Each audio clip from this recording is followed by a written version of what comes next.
Welcome to the Elite Recruiter Podcast with your host, Benjamin Mena, where we focus on what it takes to win in the recruiting game. We cover it all from sales, marketing, mindset, money, leadership, and placements. How's it going, guys? This is Benjamin Mena coming at you with the next episode of the Elite Recruiter Podcast. I have with me my awesome guest, Joel Lalgee, who is the North American sales lead for Huxo Media. And first of all, before I say anything else, if you are not following Joel on LinkedIn, go follow him right now. He is the king of content. He is the king of engagement. In the recruiting industry, he's the best that I have seen when it comes to engagement, copywriting, and all that stuff. So go follow him right now. All right, now let's get back to the podcast. Welcome, Joel. Great to be here. How are you? Doing pretty good. I will say the number one guy though for recruitment posts. I can't get ahead of Carpiak because Carpiak's been throwing out. I saw one of his videos recently had 4 million views. Now, granted, it was like the weekend on the Super Bowl running around, and he was comparing that to people waiting back for like job feedback. But he's pretty legendary, I have to say. So, do you follow him? I do not, and I'm going to right after we get done. Yeah, definitely do that.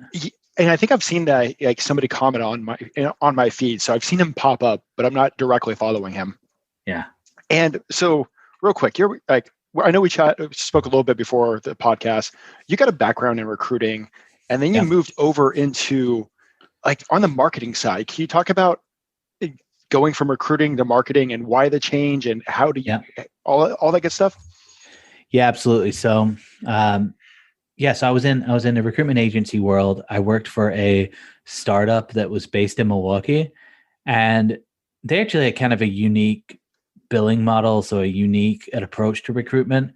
And essentially what they would do is they would kind of like a retained search, but it was done hourly. So the idea was instead of paying for people to pay for, instead of paying a fee and kind of working contingent, and, obviously you risk putting a lot of time into it, and we all know the risks of that.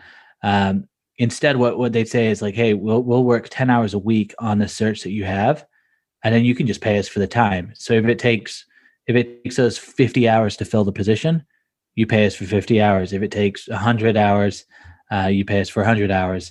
So it was kind of a unique company, but because of that billing model, they grew. When I started with them, they had 6 people. When I left, they had 90 people. Oh, so, wow. I mean, rapid growth, so it was, the guy who's the CEO was like an ex-friend of mine, or not ex-friend. He was an ex like mentor, and we're still really good friends. But he worked at Randstad for years, and he's like super charismatic. Like was one of their biggest guys there in terms of like sales in the Milwaukee area. And I think he just felt like, man, there's got to be a different way to do it. So I worked there, and that was really. It's actually really cool because I got to know hiring managers on a different level than I think, at least once I transitioned over to more contingent style. I recognize like with that type of billing model, you do get to know clients really, really, really well. And a lot of the hardships that you face in a contingent world where it's like getting people's time, people will give you time when they're paying you for the hour, because the longer it takes you to fill a search, the more they pay. So they're really willing to help you out and move people through the process quickly. So it worked out well. And then I'd say probably the last year of my recruitment career, I was in the contingent world. And so that was, 30 to 50 calls a day, like phone time monitored, KPI, and that was a whole different experience. But about 18 months before I left the recruitment world on the recruitment side, I started putting out content every day. And really it came from a place of, I was actually just kind of bored in the role that I was in. I was like, and then I started seeing like the LinkedIn content. And honestly, I just looked at it and I was like, this isn't that good. And this person's getting like 300-400 likes. Like, and I'm reading through it just going, this doesn't look that hard to do. And so I was like, I'm just going to start doing it. And, I found like it was a slow start, I mean, it started off pretty slow. But as I got better and better and better at it, I found out, number one, I really love writing, right? Like just writing posts. I just really enjoyed it. And number two, I started to see an increase in my profile views. I started to see more engagement. And then about 9 months into creating content, at that time I was recruiting for like commercial drywall professionals. Okay. So it was like super niche, like subcontractors. And they were good paying positions. I mean, some of these positions were, 100 to 150K. So it was good fees, very niche. And so I remember I had my headline on LinkedIn was like #1 drywall recruiter. But I was still putting out the same type of content, like just, and connecting with more people. And I'll never forget the day, because I got a message from president of a drywall company, and she was just like, "Hey, can you send me your contract? I want to work with you." And at that moment, I showed my manager at the time, or like a team lead, because there really wasn't like a management setup, but I showed her and she's like, "I've never seen anything like that happen before." And I was like, huh, okay. Ding, ding, ding, ding, ding.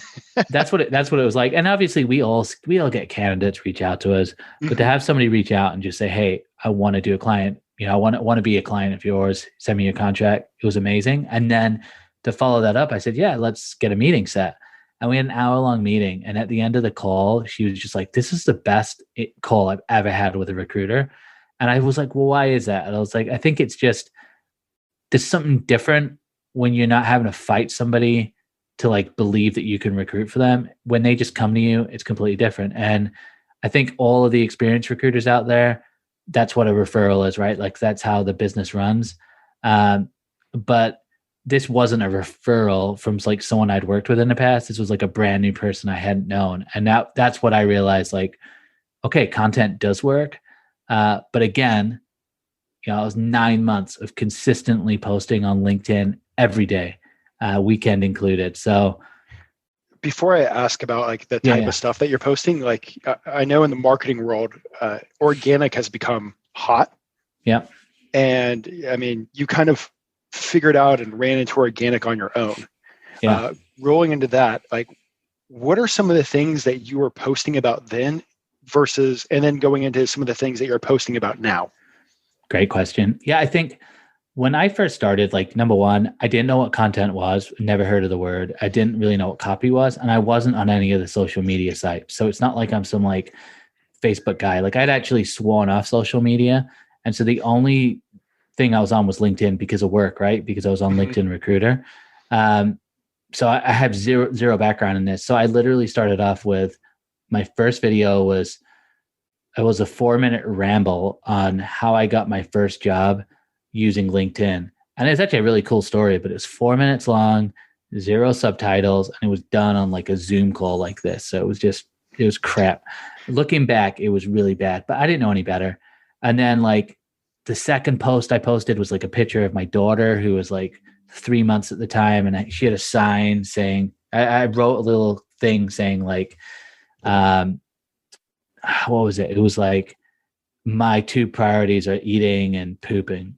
And it was like something really stupid. And people, I think, liked it out of sympathy.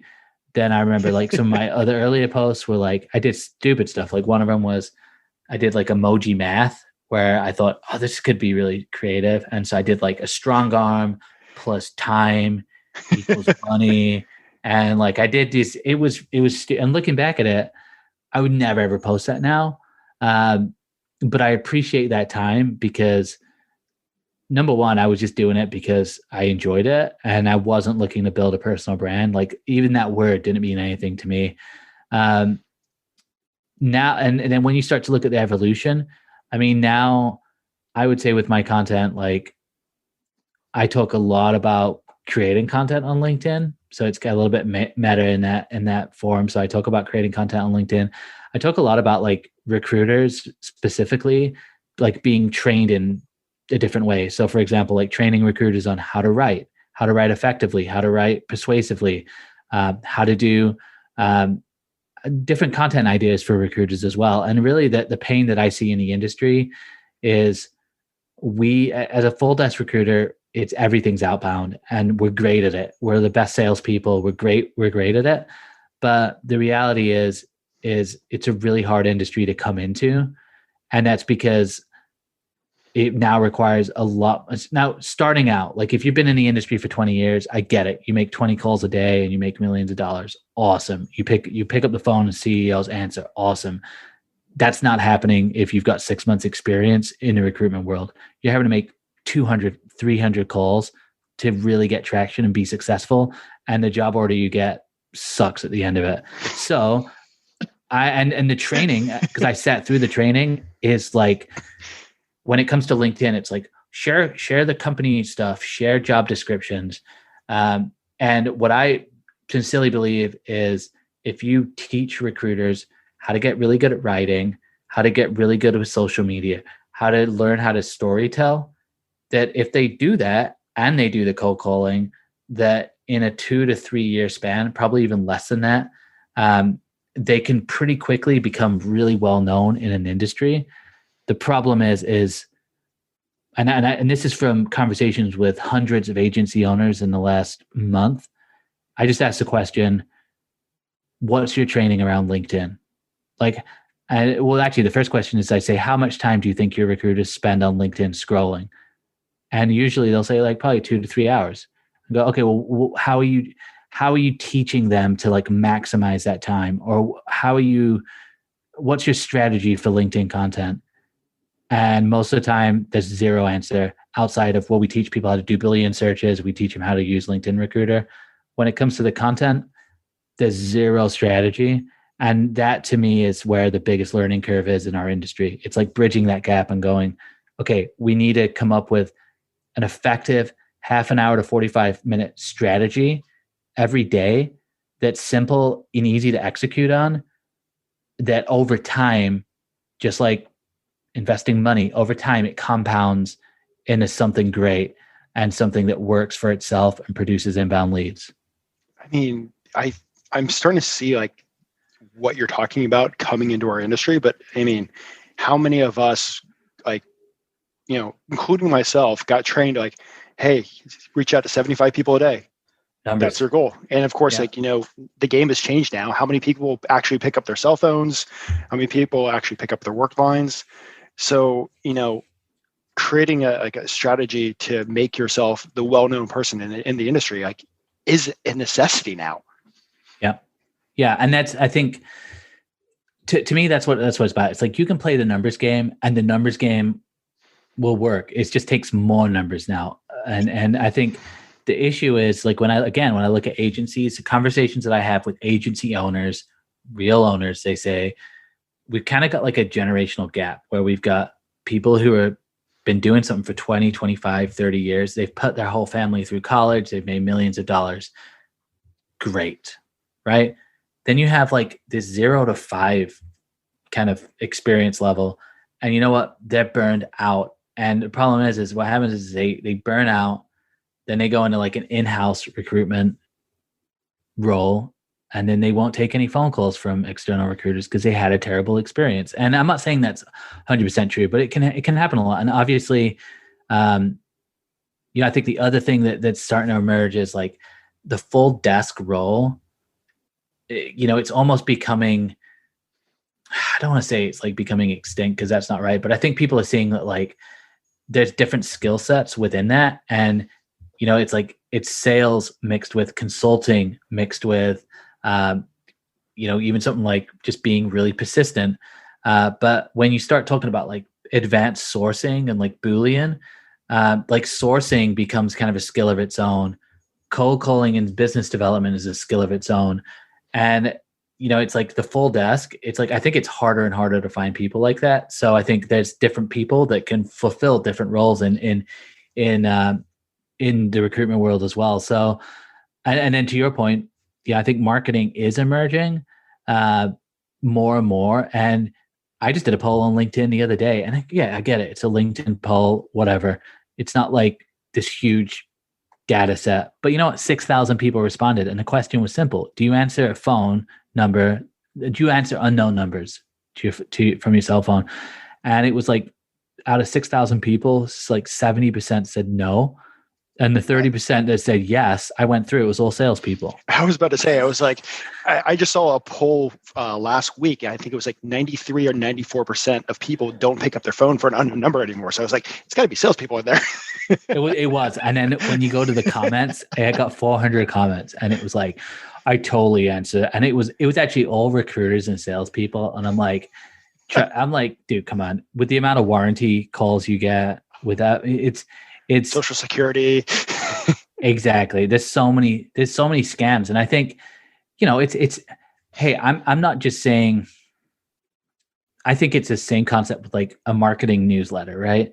Like marketing newsletters were super relevant like 4 or 5 years ago when they were first on the market. But when every single company has a marketing newsletter, the effectiveness of it just shuts down.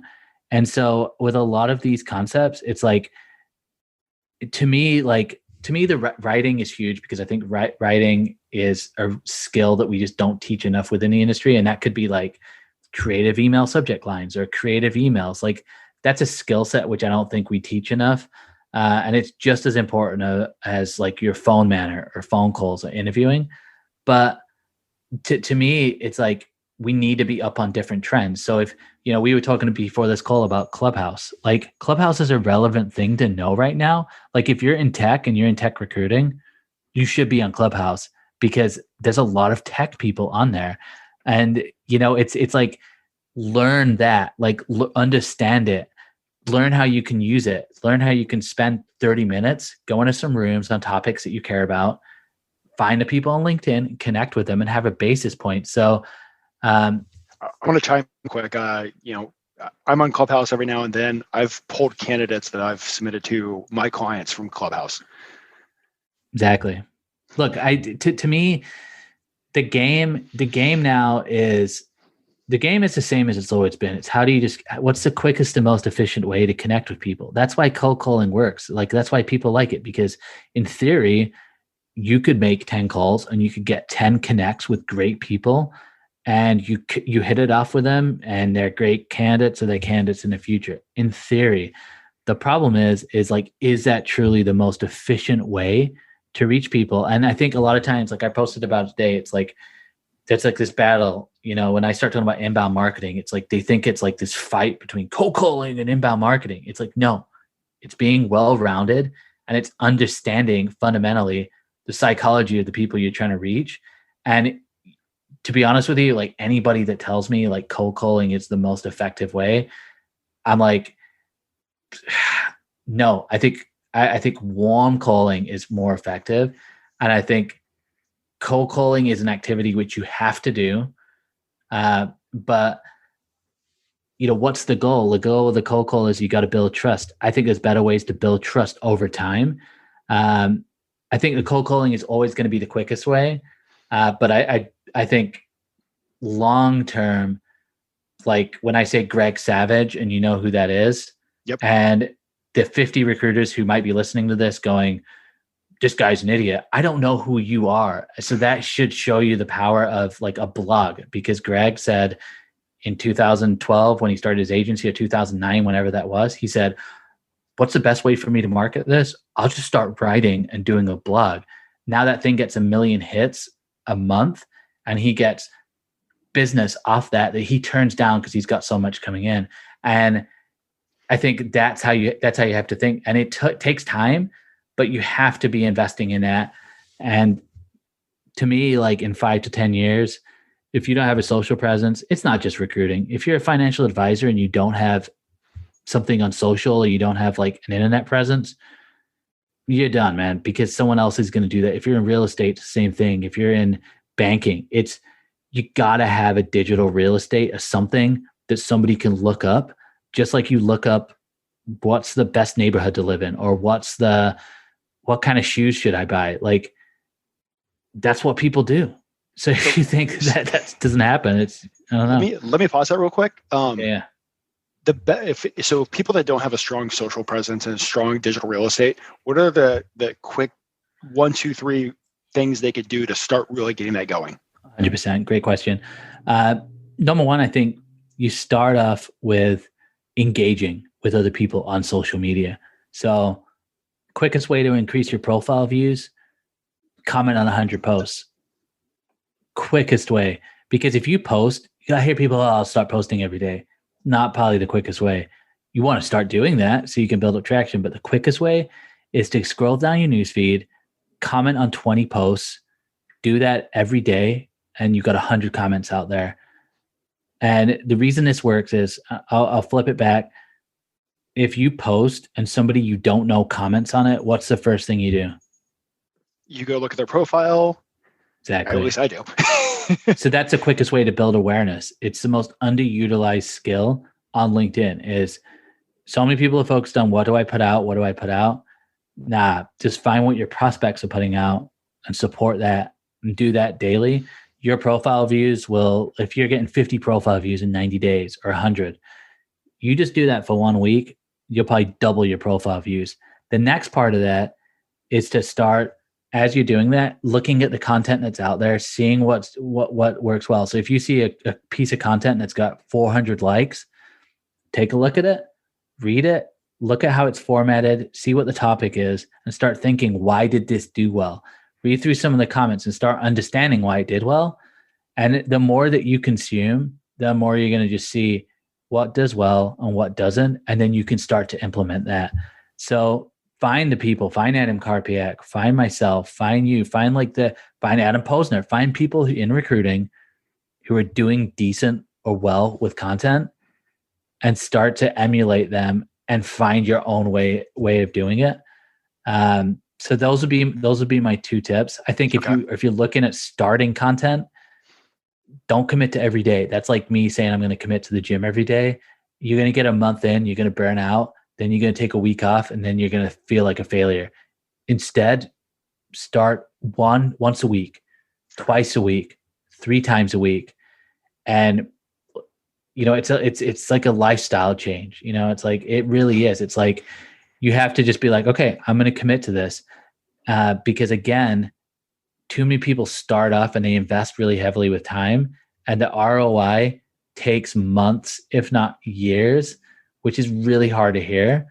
But knowing that, you want to stay consistent. So the best way to do that, start slow, start steady.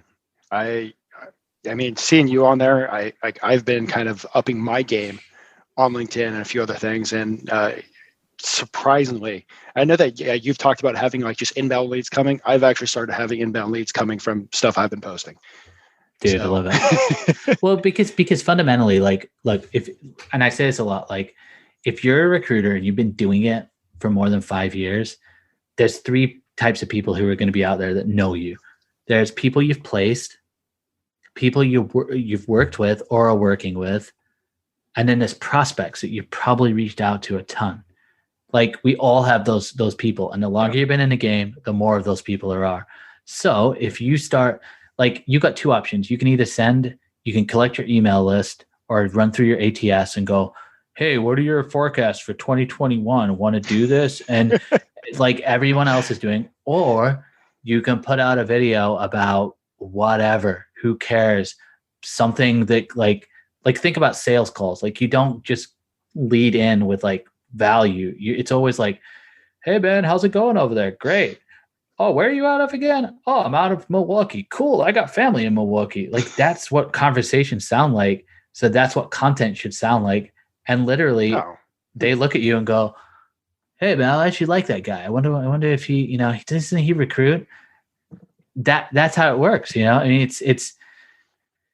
it's like we overcomplicate it, and I get it. I get the pressure from it. But the other thing to consider is, like, don't think so much of like each individual post. Like, think collectively, like monthly and yearly, like how many views am I getting? So if you put out a post and you get 1,000 views, that's not a lot, right? Actually, yeah, it is a lot, because that's 1,000 people that saw your name. But let's say 1,000 views and you're like, man, that sucks. Dude, if you did that every day, you would have 360,000 views.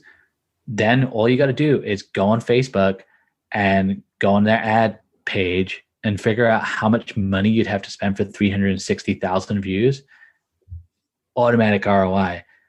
And then, and you've got to think like, that's why I just encourage people, like, think long-term and like, don't get so caught up in like the individual things. And then if you look at like the first month, maybe each post gets 500 views. And then the next month it's 1,000 views. Next month it's 3,000, and it grows steadily. That's awesome. It's like, don't compare yourself to me. Like you want to know the reason why I get so many views? It's because if I'm on a sales call with somebody and they are like, well, I post on LinkedIn too. I go, let's just share the screen. And then I just run them through my posts and they're like, oh my God, you got like 250,000 views. And I can see it. It helps me, right? Mm-hmm. The goal for most people in recruitment at a desk level is you want 5, 10 solid clients that can generate you anywhere from 50 to 150,000 a year. If you had 5 clients that paid you $100,000 a year, you're doing pretty great. Yep. So then why do you need 1 million views? You don't. You need probably like 1,000 views a day of the right people, and you need a small percentage of them to just be like, wonder what Benjamin's up to. Maybe I'll email him, or, oh, he's a really good recruiter. I like him. Let's do business with him. That's the name of the game, and when you break it down like that, then I think people are like, okay, I get it. And it takes the pressure off. Like, you don't need to be a LinkedIn influencer. You need to be a recruiter that fills roles, and you just need to get in front of more people in an easier way. Simple as pie. Awesome. So want to roll into your company. Like, what exactly do you guys do? Great question. So let's see, 6 months ago, I started up my own recruitment marketing company, and it turned into a ghostwriting company. So I was writing 150 pieces of LinkedIn content, and it sucked. Okay. And it still does kind of suck. And I still do that. And the clients I have are super cool, but it's a challenge because it's like, I can't just, like, writing stuff is hard. Okay. Ghostwriting is even harder.